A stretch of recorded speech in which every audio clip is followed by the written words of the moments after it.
আসসালামু আলাইকুম প্রিয় শিক্ষার্থী বন্ধুরা, আজকে আমরা এসএসসির অর্থাৎ নবম এবং দশম শ্রেণীর নবম অধ্যায় ত্রিকোণমিতির আজকে আলোচনার বিষয় হচ্ছে আমরা 9 নম্বর এবং 10 নম্বর অঙ্ক করব। তো 9 নম্বর অঙ্কটি আমাদের যেটুক আছে সেটা আমরা উঠাই, যে প্রমাণ করো যে cos a divided by 1 minus tan a plus sin a divided by 1 minus cot a is equal to sin a plus cos a।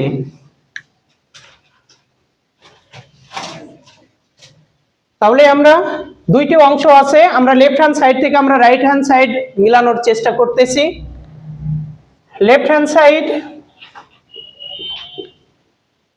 cos a divided by 1 minus tan a plus sin a divided by 1 minus cot a। cos a divided by 1 আছে, 1 আমি রেখে দিলাম। এরপরে tan কে যদি আমি ভাঙি পাবো sin a divided by cos a। তাহলে এটাকে আমরা 1 ডিভাইডেড বাই tan বা cot আমরা করলাম না কেন? tan কে উপরে যেহেতু cos আছে, cosটা ভেঙে আছে, এইজন্য আমরা এটাকে ভেঙে দিলাম। Plus sin a divided by 1 আছে, 1 রেখে দিলাম, মাইনাস cot কে যদি ভাঙি তাহলে পাবো হলো cos a divided by sin a।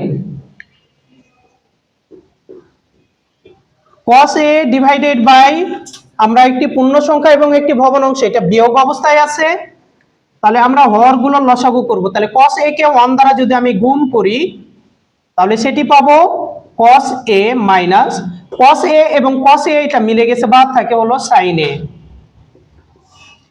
এরপরে প্লাস আমি প্লাস দিয়ে দিলাম, উপরে সাইন আছে, এটা সাইন আমি বসাই দিলাম, ডিভাইডেড বাই নিচেরটা যদি আমি লসাগু করি তাহলে আমি পাবো সাইন এ। সাইন এ কে 1 দ্বারা যদি আমি গুণ করি তাহলে আমরা পাবো হলো সাইন এ মাইনাস সাইন এবং সাইন মিলে গেছে, বাদ উপরে থাকে হলো cos, cos a এটা আমরা বসাই দিলাম। এরপরে আমরা যে কাজটুকু করব, ভাগটাকে যদি আমি গুণ করি তাহলে তলেরটা উপরে চলে যাবে, অর্থাৎ আমি cos a কে উপরে নিয়ে যাব, divided by cos a minus sin a plus আবার সাইন আছে, সাইনটাকে আমি রেখে দিলাম, দ্বিতীয় ভগ্নাংশটুকু আবার ভাগটাকে গুণ করলে তলেরটা উপরে চলে যায় আর উপরেরটা নিচে চলে আসে, অর্থাৎ sin a minus cos a। এখানে আমরা দেখতে পাচ্ছি cos কে cos দ্বারা যদি আমি গুণ করি তাহলে পাবো হলো cos square a divided by cos a minus sin a plus sine কে সাইন দ্বারা যদি আমি গুণ করি তাহলে পাবো হলো sin square a divided by sin a minus cos a। এরপরে আমরা আরেকটা জিনিস লক্ষ্য করতেছি, দুইটি ভগ্নাংশের হর একই কিন্তু চিহ্নের পরিবর্তন আছে, যেমন cos a minus sin a আর এখানে sin a minus cos a, cos এখানে প্লাস cos এখানে মাইনাস। এই জন্য এটাকে আমরা ওই আগের মতো যে 8 নম্বর অঙ্ক আমরা করতে গিয়ে দেখেছিলাম যে চিহ্ন পরিবর্তন করেছিলাম ওটাই করব। cos স্কয়ার a সমান সূত্র হলো cos স্কয়ার a আছে, উপরে বসাই দিলাম, divided by cos a minus sin a, এটা প্লাস ছিল, এটা প্লাসটাকে আমি মাইনাস করে দিলাম, তাহলে আসবে হলো sin স্কয়ার a, উপরে যা আছে তাই, নিচেরটা পরিবর্তন ঘটবে, অর্থাৎ cos মাইনাস ছিল এটি প্লাস হয়ে যাবে, কারণ প্লাসটাকে আমি এখানে মাইনাস বানাইছি। তারপর sin প্লাস ছিল, এখানে আছে মাইনাস হয়ে যাবে। এরপর আমরা দেখতে পাচ্ছি যে দুই ভগ্নাংশের হর একই, এই জন্য আমি এবার লসাগু করলে একটি হবে, অর্থাৎ cos a minus sin a।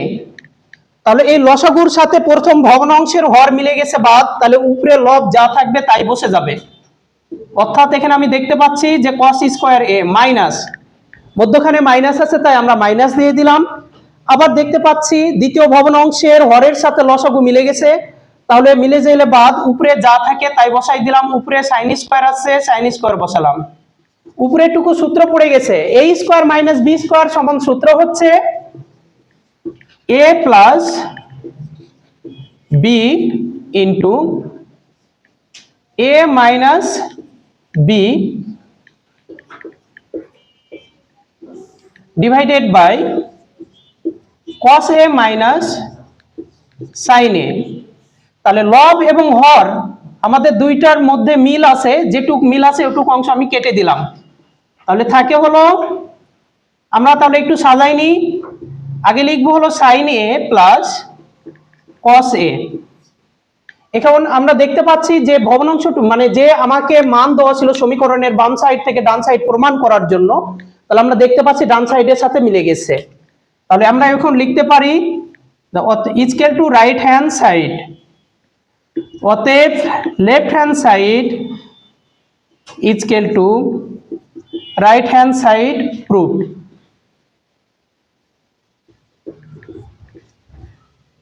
তাহলে প্রিয় শিক্ষার্থী বন্ধুরা, আমরা যে 9 নম্বর যে অঙ্কটি, এই অঙ্কটা আমরা বুঝতে পারছি আশা করা যায়। এবার আমরা করব হলো 10 নম্বর। 10 নম্বর যে অঙ্কটুকু সেটি হচ্ছে 10 নম্বর অঙ্ক। 10 নম্বর অঙ্ক, প্রমাণ করো যে tan a root over 1 minus sin square a equal to sin a। এটা আমাকে প্রমাণ করতে বলছে। এটা অনেক ছোট, তবে এই প্রশ্নটা ম্যাক্সিমাম সময় নৈবিত্তিকে আমরা যখন এসএসসি পরীক্ষা দিব বা এসএসসি কোশ্চেনে এটি প্রতি বছর কোনো না কোনো বোর্ডে পড়ে। তো সেই ক্ষেত্রে আমরা দেখি লেফট হ্যান্ড সাইড এমসিকিউ এর জন্য tan a root over 1 minus sin square a। আমরা জানি tan সমান হলো সূত্র হলো sin a divided by cos a, আর root over 1 minus sin square সমান সূত্র হলো cos স্কয়ার a। আবার আমরা লিখব sin a divided by cos a। আমরা জানি স্কয়ারের সময় রুট কেটে যায়, শুধু থাকে হলো cos a। cos a R cos a মিলে গেছে, কেটে দিলাম, থাকে শুধু হলো sin a। তাহলে এটা আমরা দেখতে পাচ্ছি যে লেফট হ্যান্ড সাইডের মানটা রাইট হ্যান্ড সাইডের সাথে মিলে গেছে। তাহলে আমরা লিখব equal to right hand side, অতএব left hand side equal to right hand side PROVD proved. তো প্রিয় শিক্ষার্থী বন্ধুরা, আমরা যে 9 নম্বর এবং 10 নম্বর যে অঙ্কটুকু আমরা করলাম, এই অঙ্কটুকু হচ্ছে আর 9 নম্বরটা একটু বড়, 10 নম্বরটা একবারেই ছোট। তো এইভাবে যদি আমরা কন্টিনিউ এই অঙ্কগুলো যদি আমরা করে থাকি বা করতেই থাকি, তাহলে আমাদেরকে এক সময় অনেক ইজি মনে হবে যে আমরা ত্রিকোণমিতি সম্পর্কে বা ত্রিকোণমিতির ধারণা যদি আমরা ভালোভাবে নিতে পারি, তাহলে পরবর্তীতে ত্রিকোণমিতি নিয়ে আর কোনো ভয় থাকবে না।